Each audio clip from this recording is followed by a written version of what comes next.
welcome to my channel. I am Simran Sahani. तो all the students of class 10 and 12 जिनके board exams आने वाले हैं, आज की वीडियो काफ़ी शॉर्ट वीडियो रहने वाली है और कोई ऐसा वीडियो नहीं है कि मैं आपको बताने वाली हूँ आपको कैसे पढ़ाई करनी है। आज की वीडियो में मैं आपको कुछ इंपॉर्टेंट रिसोर्सेज बताने वाली हूँ जिनसे अगर आप पढ़ोगे तो आपके बोर्ड एग्जाम की जो प्रिपरेशन है बहुत अच्छी होगी और जो अब की बार का लेटेस्ट पैटर्न है उस हिसाब के क्वेश्चन आप एग्जाम में सॉल्व कर पाओगे। कई बार क्या होता है गाइस, हम स्टूडेंट्स क्या करते हैं, हम बहुत सारी बुक्स अपने पास गैदर कर लेते हैं, बहुत सारे सैम्पल पेपर्स खरीद लेते हैं और उस सब का बर्डन हमारे माइंड पे हो जाता है कि अरे हमें ये वाली बुक भी कंप्लीट करनी है, अरे हमें वो सैम्पल पेपर्स भी देखना है, हमें उससे भी क्वेश्चन प्रैक्टिस करना है, इससे भी क्वेश्चन प्रैक्टिस करना है। तो गाइस ये डेफिनेटली आपको बाकी की बुक्स को रेफर करना चाहिए, बट वो तीन चीजें मैं आपको बता रही हूँ जिन्हें आपको सबसे पहले रेफर करना है। इनको रेफर करने के बाद आप अगली बुक्स को रेफर करना। सबसे पहली चीज है योर एनसीईआरटी। चाहे क्लास 10 की मैं एसएसटी की बात करूं, चाहे मैं इंग्लिश की बात करूं, चाहे इवन मैं साइंस की भी बात करूं, चाहे मैं बात करूं क्लास 12 स्टूडेंट्स आपका English, political, economics. Guys NCERT book सबसे इंपॉर्टेंट है आपके लिए। अगर आपने एनसीईआरटी से चैप्टर समझ रखा है, चैप्टर को रीडिंग कर ली है खुद से, तो वो आपको सबसे ज्यादा हेल्प करने वाला है। तो मेक श्योर आप एनसीईआरटी बुक को अच्छे से पढ़ें और जो है एनसीईआरटी की बुक के चैप्टर के एक्सप्लेनेशन की चाहे वीडियोस देखें। कई बार स्टूडेंट्स क्या करते हैं, एक्स्ट्रा स्टडी मटेरियल बहुत पढ़ने लगते हैं, एनसीईआरटी को कहीं ना कहीं भूल जाते हैं। तो प्लीज आप लोग ये मिस्टेक मत करना, ठीक है। इवन जो है एनसीईआरटी के बैक क्वेश्चन कई बार एग्जाम में आ जाते हैं। ये तो मैंने क्लास 12 में बहुत बार देखा है। पॉलिटिकल साइंस में, हिस्ट्री में भाई एक्स्ट्रा क्वेश्चन की जगह डायरेक्ट एनसीईआरटी बैक क्वेश्चन आता है। एसएसटी में भी कई बार डायरेक्ट एनसीईआरटी के बैक क्वेश्चन आए हैं। इवन साइंस में भी कई बार एनसीईआरटी के जो वो एक्टिविटी बेस्ड क्वेश्चन होते हैं, जो इंटेक्स क्वेश्चन होते हैं, वो एग्जाम में आ जाते हैं। तो आप लोग एनसीईआरटी बुक को मत भूलिए। सबसे पहले एनसीईआरटी से चैप्टर कवर करने की कोशिश कीजिए। जब एनसीईआरटी से चैप्टर कंप्लीट हो जाएगा आपका, फिर आप जितनी गाइड है आपके पास, जितनी रिफ्रेशर है आपके पास, फिर उनको पढ़ो, फिर आपकी और अच्छी प्रिपरेशन होगी। ये थोड़ी है कि आपने डिटेल्ड मैटर पढ़ना शुरू कर दिया, एनसीईआरटी पढ़ी नहीं है, वो बर्डन बन जाता है। तो पहले एनसीईआरटी कंप्लीट कीजिए। और एक और चीज बताना चाहूंगी मैं आपको, एनसीईआरटी कितनी पावरफुल बुक है हमारे लिए, स्पेशली क्लास 12 स्टूडेंट। भाई क्यूएट में क्या आ रहा है, क्यूएट के पेपर भी तो एनसीईआरटी पढ़नी है आपको, तो एनसीईआरटी को बहुत अच्छे से पढ़िए क्यूएट के लिए भी और 10 स्टूडेंट्स आप भी। पता है कई बार ऐसा होता है, आपको बार बार ऐसा लग रहा होता है चैप्टर नहीं आ रहा, मैं चैप्टर भूल गया, चैप्टर को मैंने पढ़ा था अब याद नहीं है। तो भाई उस समय पे ना एनसीईआरटी की बुक को ओपन करके एक पेंसिल अपने हाथ में लेके ना रीड कर लेना चैप्टर को। कई बार ऐसा हो जाता है आप चैप्टर बिल्कुल भूल जाते हो, समझ नहीं आ रहा होता है, इवन तो आप लोगों ने बहुत सारी कोशिश करी उसे कंप्लीट करने की। एक बार खुद से बैठ के ना आधे घंटे का टाइमर लगा के एनसीईआरटी से चैप्टर को रीड करने लगना, अपने आप आपके सारे डाउट्स क्लियर होने शुरू हो जाएंगे। बिकॉज कई बार ऐसा होता है हमने रीड ही नहीं कर रखा होता है, हमारी आंखों में कोई चीज़ फीड ही नहीं हुई है। जब आप उन वर्ड्स को पढ़ोगे, अच्छा ठीक है इस तरीके से हमारी बुक में लिखा हुआ है, ये हेडिंग है, इसके नीचे वाला कॉन्सेप्ट है, ये तो मैंने पढ़ा था, अच्छा ये ग्लोबलाइजेशन है, ग्लोबलाइजेशन की डेफिनेशन ये रही, इसके तो 5 कॉन्सिक्वेंसेस बुक में ऐसे लिखे हैं, ठीक है। कई बार हमने सब चीज पढ़ी होती है बट हम लोगों ने एनसीईआरटी से एक फ्लो में रीड नहीं कर रखा होता, तो ये दिक्कत आ रही होती है। तो या तो आप वन शॉट वीडियोस देख लो एनसीईआरटी के चैप्टर एक्सप्लेनेशन की, और तब भी अगर कोई डाउट रहता है तो एनसीईआरटी की रीडिंग जरूर कर लेना। इंग्लिश की और हिंदी की जो आपकी लैंग्वेज सब्जेक्ट है उनमें तो डेफिनेटली 15 मिनट लगेंगे आपको, 2-3 दिन रीडिंग करनी शुरू कर दोगे, रीडिंग स्पीड इतनी तेज हो जाएगी कल कि और जल्दी जल्दी आप अपने चैप्टर्स को रीड कर पाओगे। इवन एसएसटी की भी मैं बात कर रही हूँ, जो इतना हमारा टाइम वेस्ट हो जाता है ना कि भैया स्क्रोलिंग कर रहे हैं और चैटिंग कर रहे हैं, भाई 20 मिनट निकाल लेना अपने दिन में और उस 20 मिनट में ज्योग्राफी का चैप्टर पढ़ लेना एनसीईआरटी बुक से। क्या समझ में आएगा वो चैप्टर आपको। आपने वीडियोस तो डेफिनेटली देख रखी होंगी ना, अब तो बोर्ड एग्जाम आने ही वाले हैं, डेफिनेटली आपने वीडियोस देख रखी होंगी, चैप्टर पहले से समझ रखा होगा, बट अभी भी डर आता है यह चैप्टर मुझे आता नहीं है। तो वो इसलिए है क्योंकि कभी रीडिंग पे फोकस ही नहीं करा है। तो कोई बात नहीं, दिन में 20 मिनट निकाल लेना, रीडिंग कर लेना, कल को ऐसा होगा 10-15 मिनट में पूरा चैप्टर रीड कर लोगे। आप ज्योग्राफी सिविक्स के तो डेफिनेटली हो जाएंगे, हिस्ट्री का चैप्टर कल को आप आधे घंटे में रीड कर सकते हो। तो जो बच्चे जिनको बहुत डर लग रहा है मुझे नहीं आता है, go and try read your NCERT और एनसीईआरटी को रेफर जरूर कीजिए। दूसरी जो मोस्ट इंपॉर्टेंट रिसोर्स है आपके पास पढ़ने के लिए अपने एग्जाम्स के लिए, वो है आपका सीबीएसई का लेटेस्ट सैम्पल पेपर। अगर आपने सैम्पल पेपर डाउनलोड करके फ़ोन के किसी कोने में है वो, तो उन्हें जल्दी से एक फोल्डर बना के अपने सामने ले आइए, ठीक है। सीबीएसई हमें सैम्पल पेपर प्रोवाइड करता है अपनी जो है वेबसाइट पे, वो इसलिए करते हैं सो दैट उनको हम अपने सामने रखें और उसके लेवल की अपनी प्रिपरेशन करें। गाइस अब की बार इतना चेंज फॉर्मेट हो चुका है, स्पेशली अगर मैं क्लास 10 इंग्लिश स्टूडेंट्स को बोलूँ, गाइस आपके एग्जाम में बड़े अलग टाइप के क्वेश्चन आ रहे हैं। 12 स्टूडेंट्स इंग्लिश में काफ़ी अलग टाइप के क्वेश्चन आ रहे हैं, इंटरप्रिटेशन बेस्ड। ऐसा क्वेश्चन नहीं आएगा where was the Andrews house situated, who was Nelson Mandela's daughter, ये क्वेश्चन नहीं आएगा। या ये नहीं आएगा what Franz had to prepare for his last lesson, participles पढ़ के जाने थे। ऐसे डायरेक्ट क्वेश्चन आने ही नहीं वाले हैं।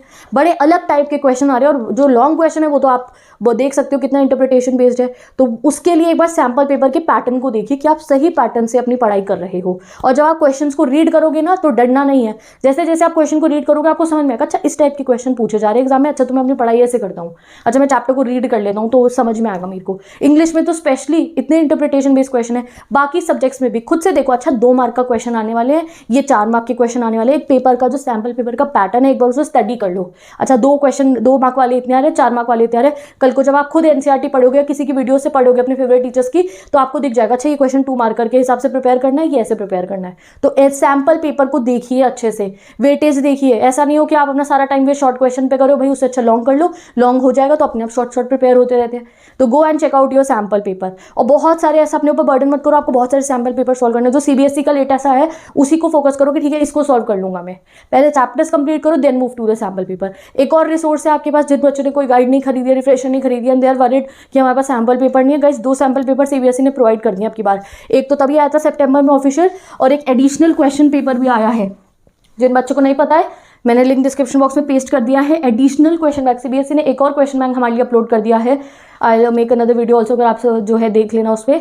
वो क्वेश्चन पेपर सीबीएसई ने एक और प्रोवाइड कर दिया है, उसमें इंग्लिश का भी है, क्लास 10 स्टूडेंट्स, सोशल साइंस का भी है, आई थिंक सो साइंस का भी है। आप देख लेना, ये देख लो आप फोटो में, ये आपका 2023 के क्वेश्चन बैंक सीबीएसई ने हमारे लिए अपलोड करा है कि 2 सैम्पल पेपर हो गए। अरे 2 कर लेना, बहुत अच्छी बात है। नहीं अगर कोई और बुक तो इस समय बर्डन मतलब, अरे बुक ही लेंगे तो ये सैम्पल 2 सीबीएसई ने दिए हैं, उनको सॉल्व करके देख लीजिए आप जल्दी से। पहले से चैप्टर्स कंप्लीट होंगे, सिलेबस कंप्लीट होगी, तभी तो सैम्पल पेपर सॉल्व करोगे।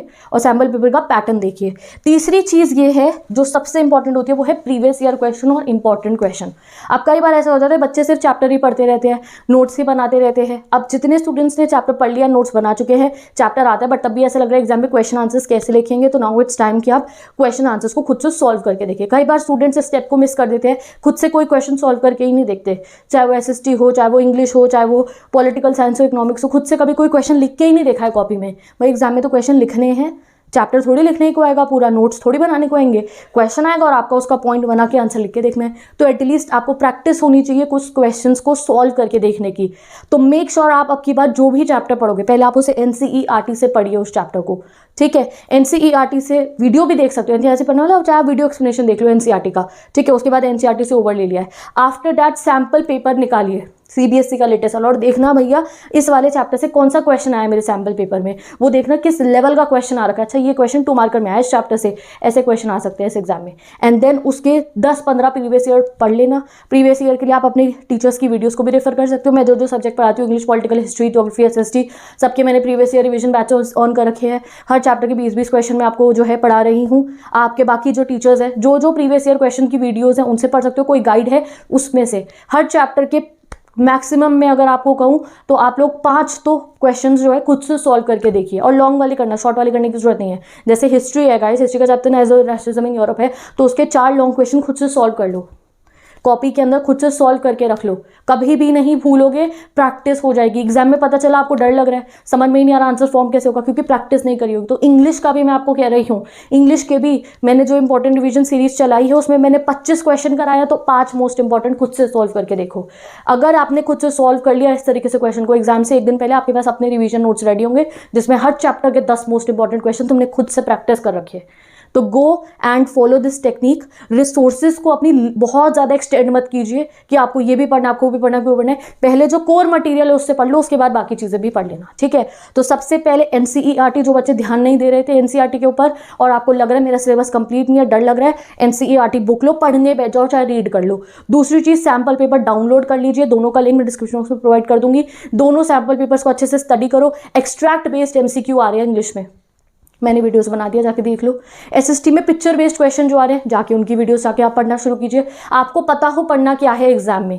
Next thing is previous year question, जो भी आपका चैप्टर उसके देखना, पिछले 5 सालों में तो ये क्वेश्चन बहुत बार रिपीट हुआ है, ये इंपॉर्टेंट है, ऐसे कर लेता हूँ, और उसे सॉल्व करना है, बस ऊपर ऊपर से पढ़ना नहीं है। एक बुकलेट आपके पास अपनी पिन पेजेस हर एक सब्जेक्ट के होने चाहिए कि 20-25 पिन पेज हो, और उसमें आपने हर चैप्टर के 5-5 इंपॉर्टेंट क्वेश्चन कर रखे हो। वो प्रैक्टिस हो जाएगी, एग्जाम में ये नहीं कहोगे मुझे आंसर फॉर्मेशन में दिक्कत आती है, ठीक है। तो यूज यूज़ दिस रिसोर्सेज, ये सबसे बेस्ट है। आप एनसीईआरटी को रेफर करो। सीबीएसई ने जो खुद से सैम्पल पेपर, सीबीएसई ने आपके बाद एक और सैम्पल पेपर प्रोवाइड कर दिया कि 2 तो सॉल्व करके देख लो खुद से, तो उन दोनों को सॉल्व कीजिएगा and then next previous year question papers को आपको रेफर करना है पढ़ने के लिए। कई बार ये मुझे क्वेश्चन आते हैं स्टूडेंट्स का, दीदी हम कौन सी तरीके से पढ़े, अभी हम प्रीवियस ईयर पढ़े या सैम्पल पेपर पढ़े। तो मैंने आपकी कन्फ्यूजन क्लियर कर दी है। पहले आप एनसीईआरटी पढ़िए। जैसे अगर मैं पॉलिटिकल साइंस स्टूडेंट को बताऊं, एसएसटी के स्टूडेंट्स को बताऊं, इंग्लिश के स्टूडेंट्स को बताऊं, तो पहले आप वीडियो देखिए, वीडियो लेक्चर देख लिया, उसके बाद एनसीईआरटी से ओवरव्यू ले लेना है, ठीक है। आफ्टर दैट आप प्रीवियस सैम्पल पेपर में से देखना जो भी चैप्टर पढ़ा उसमें सैम्पल पेपर में कौन सा क्वेश्चन आया है, सो दैट आप लेटेस्ट पैटर्न से फेमिलियर हो जाओगे। उसके बाद प्रीवियस ईयर क्वेश्चन आपको सॉल्व करने हैं उसके 5 उस चैप्टर के। डन। इस वे में अगर आप हर चैप्टर को पढ़ोगे तो लगभग 2 से 2 घंटे लगेंगे आप लोगों को थ्योरेटिकल सब्जेक्ट्स को कवर करने में, और आपका सिलेबस जल्द से जल्द कंप्लीट होगा और अच्छे फॉर्म में होगा। तो with this bye bye, take care and best of luck. Definitely use these 3 resources given to us by CBSE free of cost, तो आप जाके पढ़ सकते हो। अगर आपको NCERT previous year question paper download करने हैं तो उसकी वीडियो मैंने लास्ट ईयर बनाई थी, आप जाके देख सकते हो। मैंने लिंक्स बता दिया कि ऐसे आप खुद से, अगर आपके पास कोई गाइड नहीं है तो सीबीएसई ने प्रीवियस ईयर से उनका सॉल्यूशन दे रखा है, डाउनलोड कर सकते हो। सैम्पल पेपर कैसे डाउनलोड कर सकते हो, you can go and watch those videos. मैं चलती हूँ, bye bye, take care and best of.